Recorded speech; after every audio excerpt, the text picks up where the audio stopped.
Hello everyone. To deploy our model in Android, in this tutorial we are going to modify the Hello World example repo as per our needs. I have already cloned it in the directory where my model is saved. You can clone it too by using the command I have commented here, and I will put the same in the description box. Now, as I have already cloned it, I will open my Android Studio and let's import the project we need. You can go to new, import project, and from import project you can see here the Hello World app. It is showing under Android demo app. Now OK.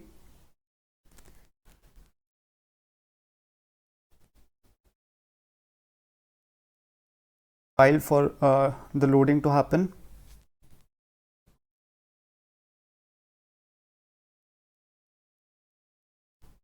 Cool. So it is loaded now. We can go in app, then Java, and then PyTorch Hello World main activity. Yeah, there we go. Also, what we need to do is we have to go in assets, and as you can see, there's a image.jpg and model.pt. This model is for MobileNet model, and the image.jpg is also for the classes that is defined in model.pt. Okay, we are going to copy our model, that is DeepLab v3 ResNet, and our image DeepLab in the assets of Android demo app. Okay, Hello World app, we go there. Just follow what I am doing, and the assets. Yeah, so there we go. All right, it is copied, and then what we have to do now, quickly we change the image name here, deeplab.jpg, and we change the model name which we use to save our model, deeplab v3 resnet 50.jpg. Cool. As you can see, both the model and the image are present under the assets here. So we have to actually modify the main activity to get it working with our model. So just let's start with it. This is all right. Bitmap. It creates a null bitmap.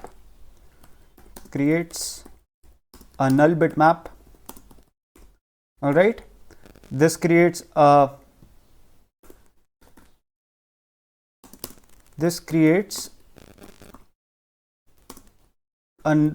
null module which we will use to save our model in.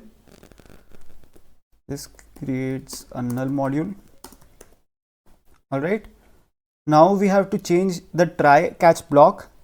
Here the bitmap factory, okay, we changed it already, deeplab.jpg. So it will load in the bitmap which we just defined, and the module will also load in the variable we defined. So in the catch we can change like PyTorch Hello World to image segmentation. This is the tag which we can use to find our error if something happens. Hopefully it won't. Okay, so the finish will just kill the main activity, and image view equals to find view by id r.id.image. We don't have to change this, and this doesn't matters because we won't be using it. So let me comment it. Now what does this does is final tensor input tensor equals to this. It converts the bitmap into a tensor, and it normalizes the tensor around mean and the standard which is passed by default. Okay, so what it does, it converts bitmap into tensor and normalizes the tensor around mean and standard deviation. Okay, so the next line of code, what it does is final tensor output tensor equals to module.forward I value dot from input tensor to tensor. We need to create a map. Okay, so map, the key will be a string and the value will be I value, yeah, and let's name it out tensors.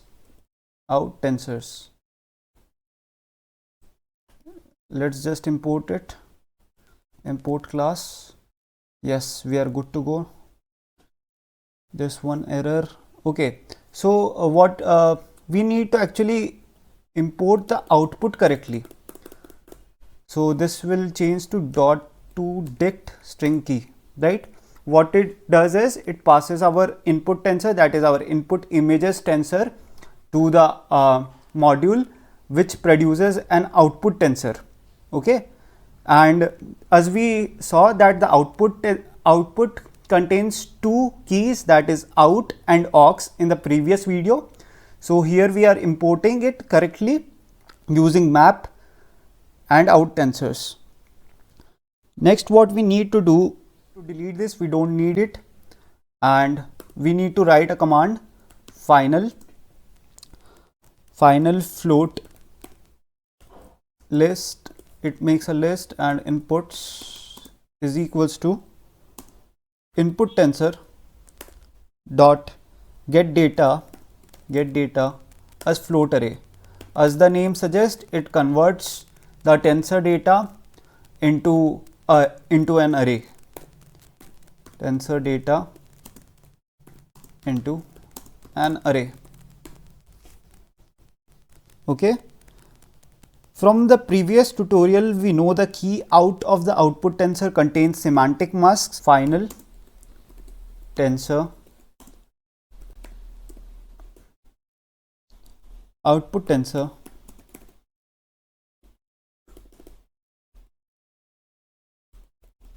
is equals to out tensors dot get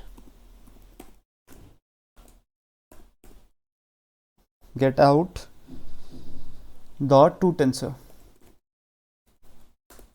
Yeah, that's it, and it will convert our out data to a tensor, and we can now change it to an array in the similar way we did it for input. Final float outputs is equals to output tensor dot get data as float array. Yes, that's what we need. With this, we will convert the output tensor into a float array, and that's it for today, this tutorial, and we will move ahead with the modifying part from the next video.